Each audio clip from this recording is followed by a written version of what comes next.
मरने से पहले दुर्योधन श्री कृष्ण से क्या कहा, जिसे सुन द्रौपदी भी रो पड़ी।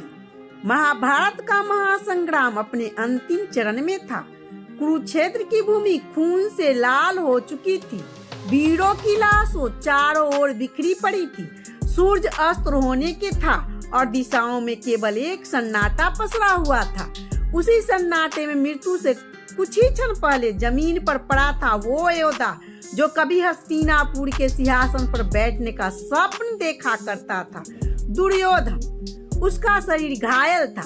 जीवन धीरे धीरे उसकी देह से फिसलता जा रहा था। तभी एक हल्की आहट हुई और सामने प्रकट हुए भगवान श्री कृष्ण। जैसे ही दुर्योधन की आंखें ने श्री कृष्ण का दर्शन किया, बरसों से भीतर जमी कठोरता पिघलने लगी। आंखों से अश्रु बह निकले। यह वही दुर्योधन था जिसने जीवन भर श्री कृष्ण को केवल एक ग्वाला कहा, उनका उपहास किया, उनके शांति प्रस्ताव को ठुकराया। लेकिन अब जब मृत्यु पास थी, वो अपने सारे अहंकार को भूल चुका था। कृष्ण उसके पास आए और बोले, कहो दुर्योधन, क्या कहना चाहते हो?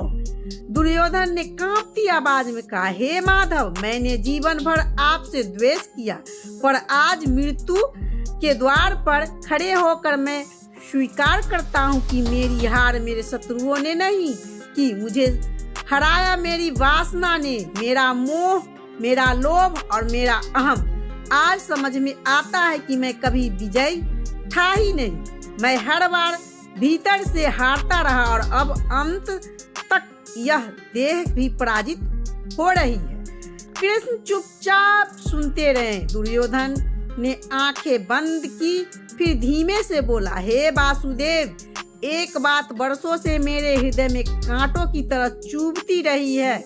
आज वह कहे बिना नहीं मर सकता। क्या आप उस सभा में नहीं थे जब युधिष्ठिर ने जुए में अपनी पत्नी को दांव पर लगा दिया? क्या उस समय मैंने ही उन्हें ऐसा करने को कहा था? द्रौपदी मेरी दासी बन चुकी थी, यह सच है। पर जब दुशासन ने उसे बालों से घसीटते हुए सभा में लाया और चीरहरण का प्रयास किया, तब क्या मैं अकेला अपराधी था? उसकी आंखें छलक उठी, स्वर करुणा हो उठा। क्या उस समय भीष्म चुप नहीं थे? द्रोणाचार्य मौन नहीं थे? विदुर, कृपाचार्य, धर्मराज स्वयं, क्या किसी ने विरोध किया? और आप कृष्ण जो भगवान कहलाते हैं, आप भी तो वही थे। आपने चीर तो बढ़ाया, पर क्या किसी को रोका? क्या किसी से द्रौपदी को इंसान समझाया? कृष्ण ने आंखें झुका ली। उनकी वाणी में गूंजता था सत्य। दुर्योधन, धर्म की रक्षा केवल शस्त्र से नहीं होती। धर्म तब मरता है जब धर्मावली मौन होता है। उस दिन सभा में केवल तुम ही दोषी नहीं थे, वहाँ मौन खड़े लोग भी दोषी थे, क्योंकि अन्याय के सामने मौन रहना भी पाप है। जो अन्याय को देखता है और चुप रहता है, वह भी उतना ही अपराधी है जितना कि वह जो कृत्य करता है। दुर्योधन के हृदय पर यह वाक्य किसी वर्ज की तरह गिरा। उसकी आंखें से पछताव की आंसू बहने लगी। वह बोला, हे योगेश्वर, मेरे भीतर जो अहंकार था वह मेरा स्वभाव नहीं, वह तो मेरे आसपास के लोगों ने पाला। हर बार जब मुझे कोई राह दिखाने आया, किसी ने मेरा हाथ नहीं थामा। भीष्म ने, द्रोण ने, कर्ण ने मुझे समझाया, पर जब मैं गिरता गया तब सबने मुझे त्याग दिया। मेरा अपराध यही था कि मैं अकेला था। किसी ने मुझे नहीं समझा कि मेरे भीतर भी एक भाई था, एक पुत्र था, एक प्रेमी था, पर सबने सिर्फ दुर्योधन देखा, राक्षस, अधर्मी, अपराधी।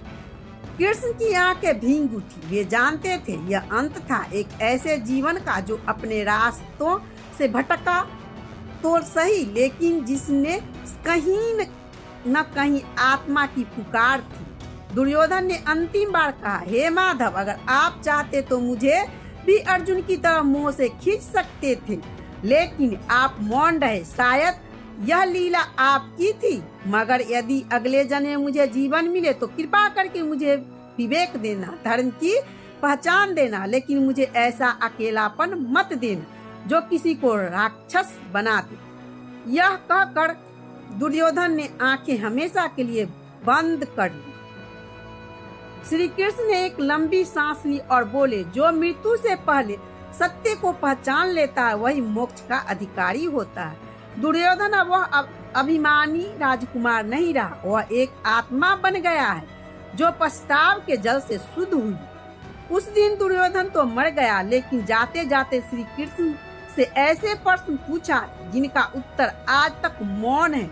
उस सभा का मौन वह धर्म की सबसे बड़ी हत्या थी, और यही प्रश्न आज भी हमारे समाज के सामने खड़े हैं। जब अन्याय होता है तब क्या हम भी मौन रह जाते हैं? सोचिए, धर्म की सबसे बड़ी त्याग शस्त्र से होती है या हमारे मौन से? अगर आपकी हमारी वीडियो अच्छी लगी हो तो मेरी वीडियो को लाइक करें, सब्सक्राइब करें, कमेंट बॉक्स में दोस्तों के साथ साझा करें और कमेंट बॉक्स में जय श्री कृष्णा राधे राधे लिखना ना भूलें। जय श्री कृष्णा राधे राधे।